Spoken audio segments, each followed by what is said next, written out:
ஒரு மரமோ இல்லை செடியோ வளர்க்குறது பார்த்திங்கன்னா ரொம்ப ஈஸியான விஷயம்லாம் இல்லை.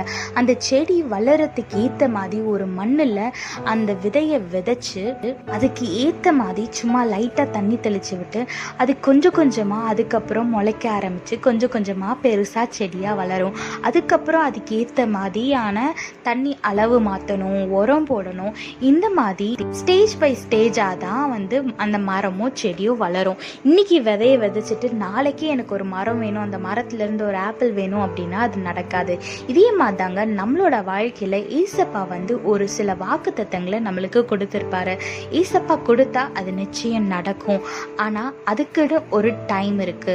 எப்படி அந்த மரம் வளர்றதுக்கு முன்னாடி அந்த விதை முளைச்சு அது நல்லா கொஞ்சம் கொஞ்சமா வளர்ந்து வருதோ, அதே மாதிரி நம்மளுக்கு ஏசப்பா கொடுத்த வாக்குத்தத்தம் நம்ம அதை பெற்றுக்கொள்றதுக்கு நம்மள ஏசப்பா தயார்படுத்திட்டு இருக்காரு. எப்படி அந்த செடிக்கு அது விதையா இருக்கும் போது தண்ணி லைட்டா தெளிச்சு விட்டா போதும். ஆனா அது கொஞ்சம் கொஞ்சம் வளர வளர அதோட தண்ணியை ஊத்துற அளவு அதிகமாக்கிட்டே போகணும். அதே மாதிரிதான் நம்மளோட வாழ்க்கையில ஏசப்பா வாக்குத்தத்தம் கொடுத்த உடனே அதை அப்படியே விட்டுறக்கூடாது.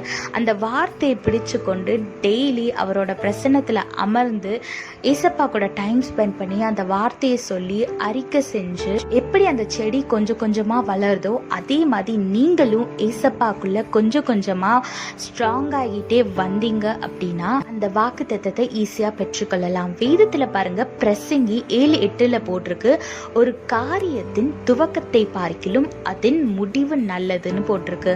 ஆமாங்க, இன்னைக்கு நம்ம விதைச்ச உடனே அது அடுத்த நாளோ இல்ல அடுத்த வாரமோ அது மரமா வளர்ந்துராது. சின்ன விதை தானே, செடி தானே அப்படின்னு தான் இருக்கும்.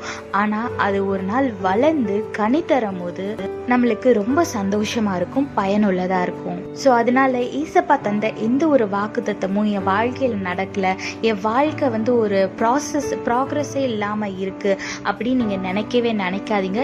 ஏசப்பா உங்களை தயார்படுத்திட்டு இருக்காரு. நீங்க அவருக்குள்ள நிலைத்திருங்க. நிச்சயமா அவர் சொன்ன ஒவ்வொரு வாக்குத்தத்தமும் நிறைவேறும்.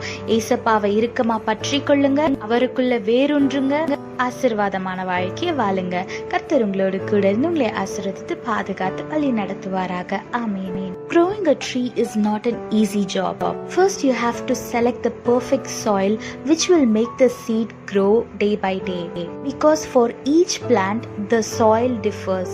So you have to select the soil according to the plant which you are planning to grow, and then you have to put the seed inside the soil and you have to water it according to the size of the plant, because when it's small you can pour small amount of water, but when it's growing day by day you have to increase the quantity of the water.